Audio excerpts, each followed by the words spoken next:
আসসালামু আলাইকুম সবাইকে বিসিএস ফ্রন্টার্সের পক্ষ থেকে শুভেচ্ছা। আমাদের আজকের আলোচনা থাকবে চার্লস ডিকেন, যার পুরো নাম চার্লস জন হুপাম ডিকেন্স। তিনি 1812 সালে ইংল্যান্ডে জন্মগ্রহণ করেছিলেন এবং তাকে ভিক্টোরিয়ান যুগের সর্বশ্রেষ্ঠ উপন্যাসিক হিসেবে মনে করা হয়। তার বিখ্যাত উপন্যাস আছে অনেকগুলো। তার আগে একটা জিনিস বলে রাখি, তার প্রথম গল্প গ্রন্থ হচ্ছে স্কেচেস বাই বজ। এই যে ডান পাশে যে গ্রন্থটি দেখতে পাচ্ছেন এটি, এবং এটি 1837 সালে প্রকাশিত হয়েছিল। তো আমাদের চার্লস ডিকেন মর্নিং ক্রনিকল পত্রিকায় প্রকাশ করার মাধ্যমে তার কর্মজীবন শুরু করেন এবং তিনি এই মর্নিং ক্রনিকল পত্রিকার সাংবাদিক হিসাবে কাজ করেছেন। তো এখানে তার কিছু গুরুত্বপূর্ণ উপন্যাস দেওয়া আছে, আপনাদেরকে এই উপন্যাসগুলোর নাম মনে রাখতে হবে। তা আমরা একটু আলোচনা করব। তা আপনারা দেখতে পাচ্ছেন তার একটি উপন্যাস হচ্ছে ক্রিসমাস ক্যারল, এবং আরেকটি বিখ্যাত উপন্যাস হচ্ছে great expectation, a tale of two cities. আমরা প্রত্যেকটা বিখ্যাত উপন্যাস নিয়ে কিছু তথ্য নেব। তার আগে আপনাদেরকে উপন্যাসগুলো হচ্ছে দেখাচ্ছি।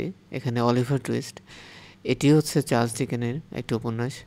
তাছাড়া তিনি তার আত্মজীবনীমূলক একটি উপন্যাস লিখেছেন, সেটা হচ্ছে ডেভিড কপারফিল্ড। তো এখানে তার জীবন সংগ্রাম এসেছে, আমরা একটু পর আলোচনা করব।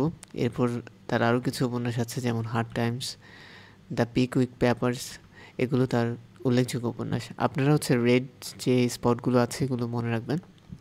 তার পাশাপাশি হচ্ছে আপনারা হচ্ছে ওল্ড কিউরিসিটি শপ, তারপর হচ্ছে গ্রেট এক্সপেকটেশন, এগুলো হচ্ছে তার বিখ্যাত উপন্যাস। তো এগুলো আপনাকে মনে রাখতে হবে, আর বাকিগুলো হচ্ছে দেখে নেবেন। যদি মনে থাকে তাহলে ভালো, আর যদি মনে না থাকে তবে সেটাও ভালো, কারণ সব কিছু আপনার মনে থাকবে না। তো এই যে দেখতে পাচ্ছেন এটি হচ্ছে তার একটি উপন্যাস, এ টেল অফ টু সিরিজ। তো এই টেল অফ টু সিরিজে তিনি দুটি শহরের কথা এসেছে, একটি হচ্ছে লন্ডন এবং প্যারিস শহর। এখানে portrays life in London and Paris during the French revolution. তো ফরাসি বিপ্লবের সময়কালে হচ্ছে এই শহরগুলোতে যে মানুষের জীবন, সেটি হচ্ছে এই টেল অফ টু সিটিজ হচ্ছে উঠে এসেছে।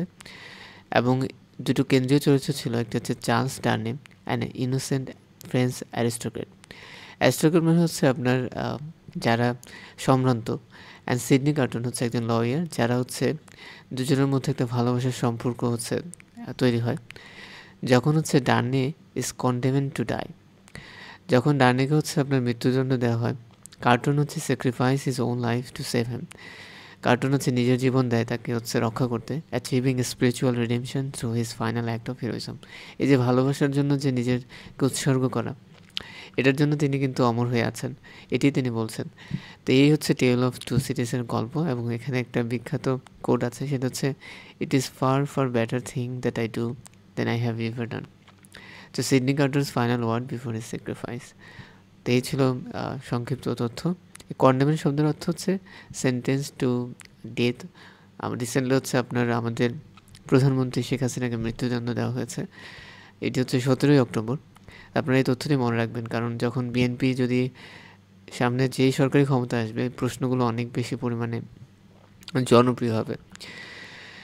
তো আপনারা দেখতে পাচ্ছেন যে এখানে আরেকটি বিখ্যাত কোট আছে, সেটি হচ্ছে it was the best of times, it was the worst of times. এটা ফ্রেঞ্চ রিভলিউশনের কথা বলা হয়েছে, যে এখানে জীবনযাত্রা কীভাবে প্রভাবিত হয়েছে সেটি তিনি চিত্রিত করার চেষ্টা করেছেন। তো আমরা তার সেকেন্ড যে উপন্যাস গ্রেট এক্সপেকটেশন নিয়ে কিছু কথা বলবো। গ্রেট এক্সপেকটেশন ফলোস হচ্ছে পিপ নামে হচ্ছে একজন অরফানের জীবনকে হচ্ছে ফলো করে, হু ড্রিমস অফ বিকেমিং এ জেন্টলম্যান। মানে তার স্বপ্ন হচ্ছে সে একটা হচ্ছে আপনার জেন্টলম্যান হবে। যেহেতু এতিম, জীবনে হচ্ছে তার অনেক ছন্নছাড়া ছিল, তাই ভবিষ্যতে হচ্ছে ভালো কিছু সে করতে চেয়েছিল। থ্রু ইজ মিস্ট্রিয়াস বেনিফ্যাক্টর, তারপর হঠাৎ করে হচ্ছে মানে সে কী হয়, মানে একজন মানুষ তাকে হেল্প করে, যার মাধ্যমে he gains wealth and social status. এবং সে হচ্ছে আপনার সম্পদ হচ্ছে এবং হচ্ছে যে সোশ্যাল মর্যাদা সেটি হচ্ছে লাভ করে। But eventually learns humanity, loyalty and true love with Estella. তার জীবনকে হচ্ছে এখানে চিত্রিত করার চেষ্টা হয়েছে। এবং দুটি চরিত্র মনে রাখবেন, পিপ অ্যান্ড স্টেলা। এটি হচ্ছে গ্রেট এক্সপেকটেশনের চরিত্র, এবং এটি চার্লস ডিকেনের একটি বিখ্যাত উপন্যাস। এখানে একটি ইম্পর্টেন্ট কোট আছে, suffering has been stronger than all other teaching and has taught me to understand what your heart use to be. পিপের কথা। আসলে আমাদের স্ট্রাগলগুলো হচ্ছে আমাদেরকে সবচেয়ে বেশি শেখা দেয়, স্ট্রাগল থেকে আমাদের এক্সপেরিয়েন্স আসে, এবং এক্সপেরিয়েন্স হচ্ছে আসলে মানে এটাকে আসলে কোনোভাবে মেজার করা যাবে না। তো আপনারা দেখতে পাচ্ছেন তার আরেকটি গুরুত্বপূর্ণ উপন্যাস হচ্ছে Oliver Twist. It tells the story of Oliver, a poor orphan. এখানে অলিভারও কিন্তু একটা হচ্ছে এতিম, who suffers cruelty in work house, falls into the hands of criminal. সে কিন্তু হচ্ছে আপনার শুরু থেকেই যেহেতু এতিম ছিল, তো মাঝে মাঝেই হচ্ছে আপনার কিন্তু সাফারিংস তার জীবনে কিন্তু ছিল। বাট একসময় সে কি হচ্ছে ফেজিন এবং হচ্ছে বিল সাইক্স নামক হচ্ছে আপনার দুজন ক্রিমিনালের হাতে পড়ে। তো ডিসপাইট হারশিপ, কষ্ট সত্ত্বেও কিন্তু অলিভার মেনটেন হিজ ইনোসেন্স। সে তার যে ভালো দিকগুলো সেগুলো কিন্তু সে রক্ষা করেছে, and eventually finds love and security. এবং একটা সময় তার যে ইভলিউশন সেটাই হচ্ছে গল্পে দেখানো হয়েছে। তো এই গল্পে অলিভারের একটা ইম্পর্টেন্ট কোড আছে, please sir I want some more. তো আপনারা এটা মনে রাখবেন। এরপর দেখতে পাচ্ছেন যে আমাদের ডেভিড কপারফিল্ড, এটি আমাদের autobiographical chronicling of David journey from difficult childhood to adulthood. আমাদের যে চার্লস ডিকেন, তার যে জীবন সেটি ডিপিক্ট করা হয়েছে, চিত্রিত করা হয়েছে এই ডেভিড কপারফিল্ড উপন্যাসে। দেখা যায় যে সে অনেক কিছু নিয়ে হচ্ছে তাকে কষ্ট করতে হয়েছে, সে বিভিন্ন বেট্রায়ালের শিকার হয়েছে, ভালোবাসা পেয়েছে, ultimately achieving success and happiness, এবং দিন শেষে সে জীবনের যে মানে সেটি হচ্ছে খুঁজে পেয়েছে। whether I shall turn out to be a hero of my own life or whether that station will be held by anybody else, this pages must show.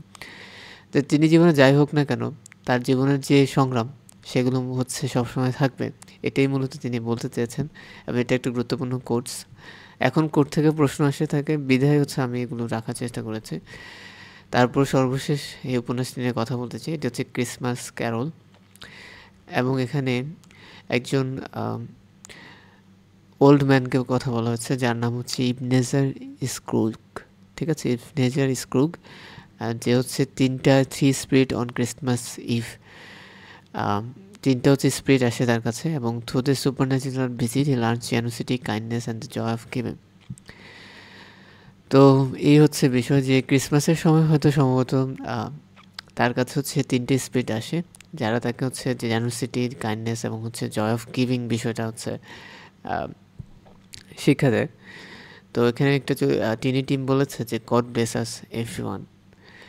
তো আপনারা জাস্ট এতটুকু মনে রাখেন, চরিত্রগুলো হচ্ছে ইম্পর্ট্যান্ট। আর গল্প তো জানলেন, গল্প জানলে কী হয়, আপনার হচ্ছে একটা সিগন্যাল থাকে যে কে কোনটা গল্পটা লিখেছেন, যেহেতু আপনাকে একটা মিনিমাম অ্যামাউন্ট অফ হচ্ছে লিটারেচারের নাম মনে রাখতে হয়।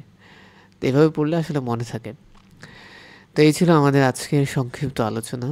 যারা যারা ভিডিওগুলো দেখছেন অবশ্যই একটা লাইক করে যাবেন, এবং আপনাদের লাইক কমেন্ট আমাদেরকে নতুন ভিডিও আনতে উদ্বুদ্ধ করে। ধন্যবাদ সবাইকে। আসসালামু আলাইকুম।